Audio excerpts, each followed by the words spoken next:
My name is Dave McJannet은 from HashiCorp.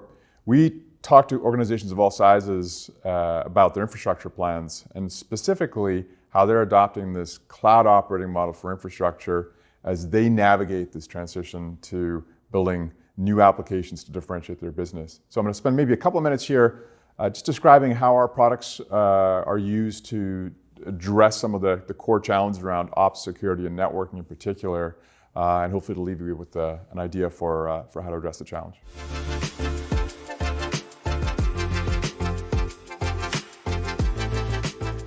So I think we can all agree we're going through this generational shift in the way that people run infrastructure.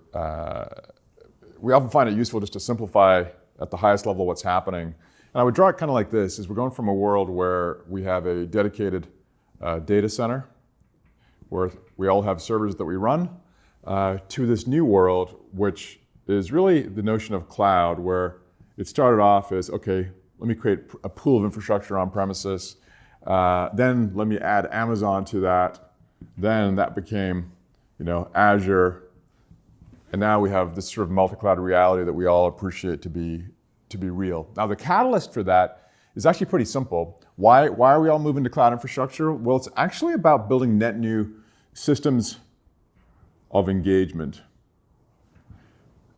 Geoffrey Moore uses the term of systems of record and systems of engagement. Systems of records are those core systems you have in any company. Systems of engagement are the net new applications you're building that leverage the data in your core systems. And by and large, your systems of record, let's do systems of record, are going to be on premises. So the catalyst for this shift in infrastructure is largely around the creation of net new systems of engagement that are going to be on cloud. It therefore is inevitable that you're going to be multi-cloud, because you're going to have some of your infrastructure on premises, and also you're going to have some on Amazon, some on Azure. But even if you're just going to run on Amazon, you're also going to have some data on-prem. The implications of that really are twofold. Number one is on the tooling you're going to use to basically run that infrastructure, which has to contemplate an entirely new reality. And the second one is on the process. You're going from a very traditional world of tooling based on this static data center, which we would generally refer to as being static infrastructure, and you're going to this new world of dynamic infrastructure where the properties are very different. But as it relates to the people side of the process, you're going from a very ticket-based model, hey, I need infrastructure, open a ticket, you stand it up, to a self-service model. So from ticket-based to self-service. And those two things, both the changing nature of the infrastructure itself, plus the changing requirement for self-service so I can build net new systems of engagement quickly, is causing an entire replatforming of how people run infrastructure. I would then decompose it. I'll say that's sort of concept number one. I'll decompose that then into the layers of infrastructure. There's sort of the core infrastructure. Think of that as how do I provision compute capacity.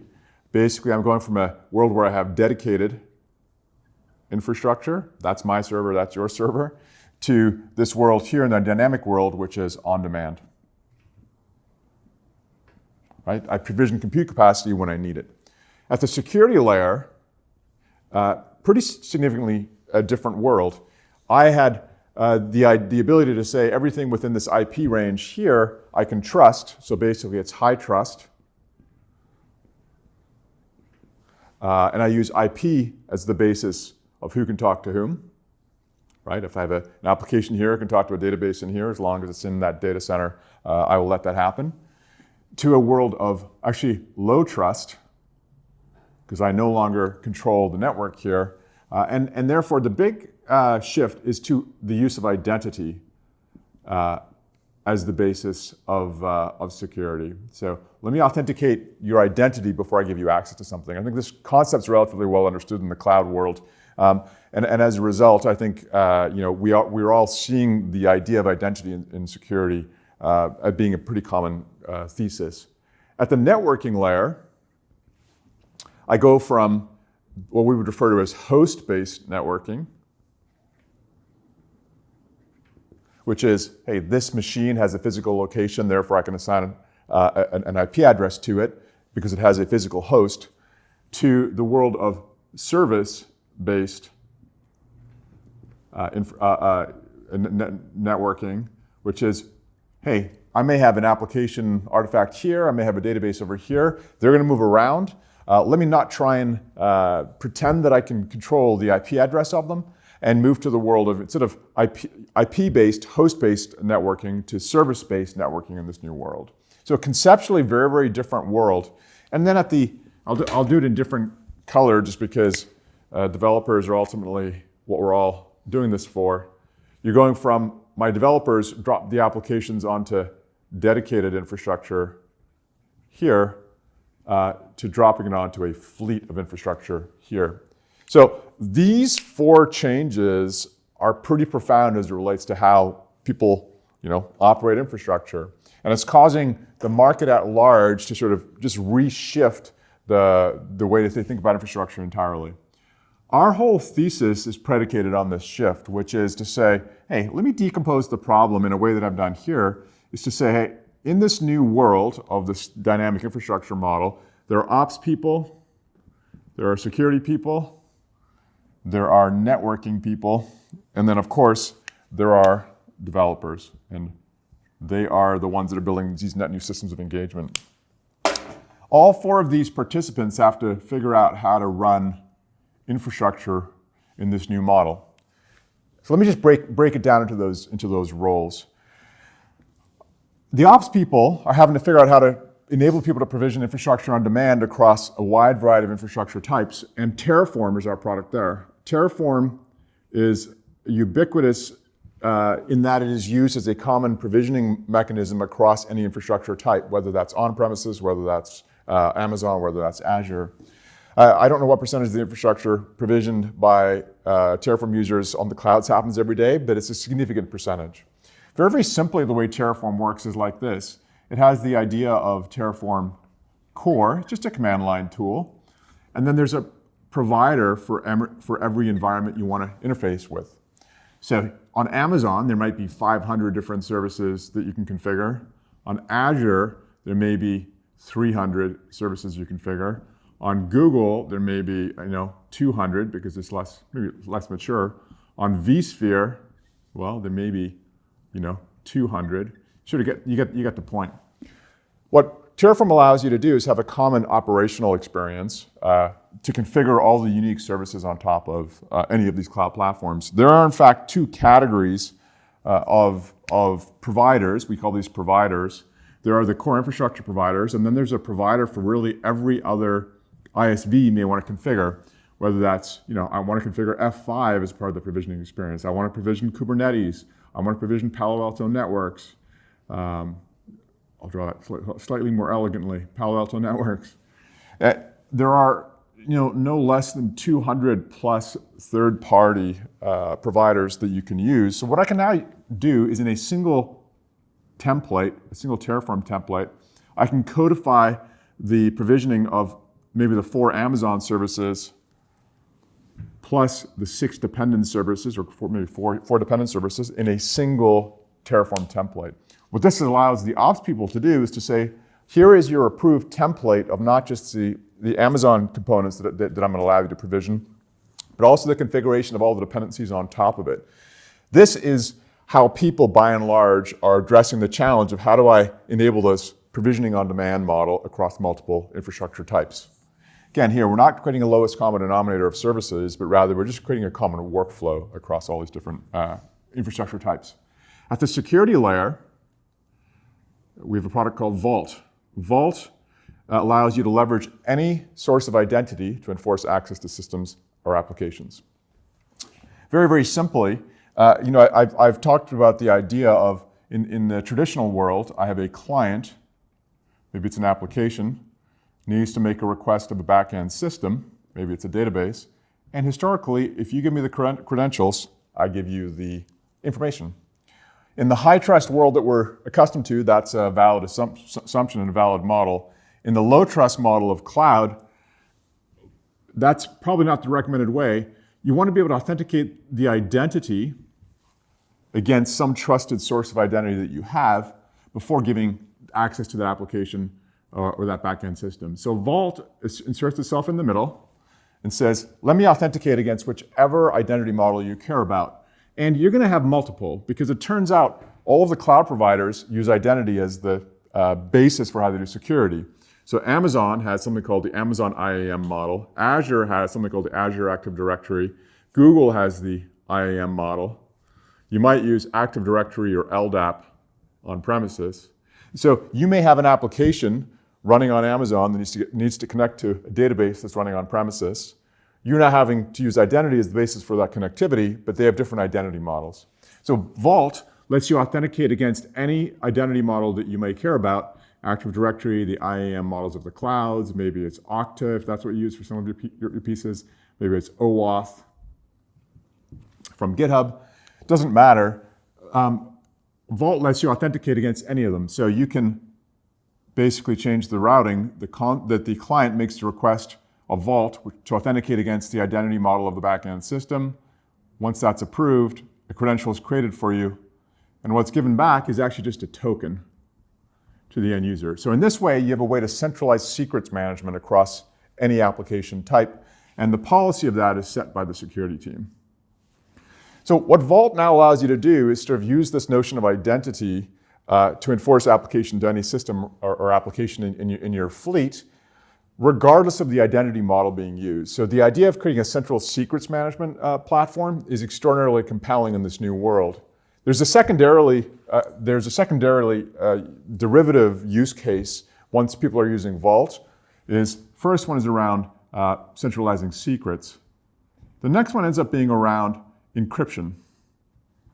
So now, because every application is coming to Vault to get its token, to authenticate before it's given access to a backend system, I can now enforce a policy that says now encrypt everything in that flow. So there's no change to the application really. It's really just a setting that the security team is applying to now enable encryption of anything in the cloud fleet. If you can centralize secrets and credentials management, and you can encrypt all data in rest and in flight in this cloud world, you've gone 99% of the way to addressing the security challenge. The third element of our portfolio is something called Consul, and Consul is actually, believe it or not, our most widely used product. It's the most widely deployed product. What Consul allows you to do is address the challenge of service-based networking. So in the traditional world, I would have created, when I drop my application artifact into my environment, I would have said, hey, that's a database, this is an app server, and it basically saying, assign an IP address to it. What Consul does, rather than requiring you to do that, because in order to establish a static IP address, I need to put a load balancer in front of every one of these things that I deploy. You end up with hundreds, if not thousands, of load balancers to create that mechanism. Then I say 1.1.1.1, and that's 1.1.1.2. What Consul allows you to do is basically the notion of Consul server runs. Then when an application or an artifact of an element gets deployed, it has a little client library with it that gets discovered, and now Consul knows where everything is. So what Consul is doing is creating a common service registry that says this is where everything is, and it's doing it not by IP address, but by name. So that's app server 1, that's database 1. So what Consul's now done is created a common service registry as to where everything is. Now I can interrogate Consul to be able to route traffic. So rather than having to have people install expensive load balancers, which are expensive financially, but also more expensive in terms of application traffic requirements, I can actually just route traffic directly between the services rather than going north-south for every application request. It doesn't eliminate the need for load balancers completely, but it certainly reduces the number of load balancers that are required. So Consul is, number one, a common service registry, but then the derivative use cases of that are, now I can use that for routing. Number two, I can now use that for service segmentation. And this is where people start to talk about the idea of a service mesh. Right? A service mesh really just says, hey, let me declare who can talk to whom, and when they talk, enforce encryption between the services when they speak. So very conceptually similar to the way that Vault sort of thinks about changing security, which doesn't try and mimic what was done in the old world, but it says, hey, what are my key problems, and let me try and solve those. Console in the networking world says, let me think about what are the key problems I have, which is where is everything? And then number two, let me start routing traffic based on the location of everything, and let me now enforce mutual TLS across all the services that I might have. So these end up being the three core elements that enable all the different kinds of applications you have in your environment. You're gonna have some Java apps, some C# apps, some Cloud Foundry apps, some Kubernetes apps, some container-based applications. And the problem here is actually one of scheduling. And our fourth product is called Nomad. Nomad is an application scheduler that says whether it's a C# application or a VM, or whether it is a Java application or a Cloud Foundry-based application, let me just schedule those applications across that fleet so that if you're going to spin up all this infrastructure, at least the binary packing is being done in a way that you're best scheduling the work across the fleet that you're now paying for. So these are essentially the core concepts. Number one is sort of this shift from static to dynamic infrastructure and a double click on the sort of what that means at each layer. Number two, this is how our portfolio works. These are individual products that can meet the needs of each of these four elements I've described. Now, the third thing, I think the most common thing, is to say, well, how do I actually solve this challenge of self-service as I'm going cloud? And what most of our customers do, they sort of draw the picture and say, hey, I have this application element or this application artifact, and I need to figure out how to get it to here. That's cloud number one, that's cloud number two, that's maybe cloud number three. What they have to do is they say, hey, well, rather than just deploying the application artifact itself, I actually need to satisfy the needs of the ops, security, and networking teams so that when that application gets to the cloud environment that it is, again, A, it is safe, B, it's going to see traffic, and three, it's not super expensive. So I have to solve the needs of the ops, security, and networking people.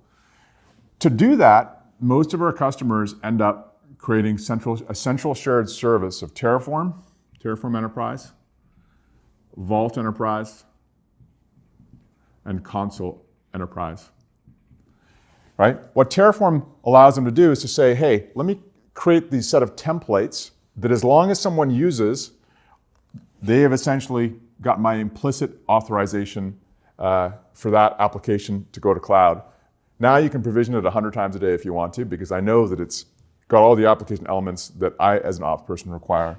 Number two, if every artifact comes to Vault to get its credentials, then the security team is going to say, great, now I'm not worried about you hard-coding credentials in your applications, and you've also given me a control point for all encryption that I might want to do in the future.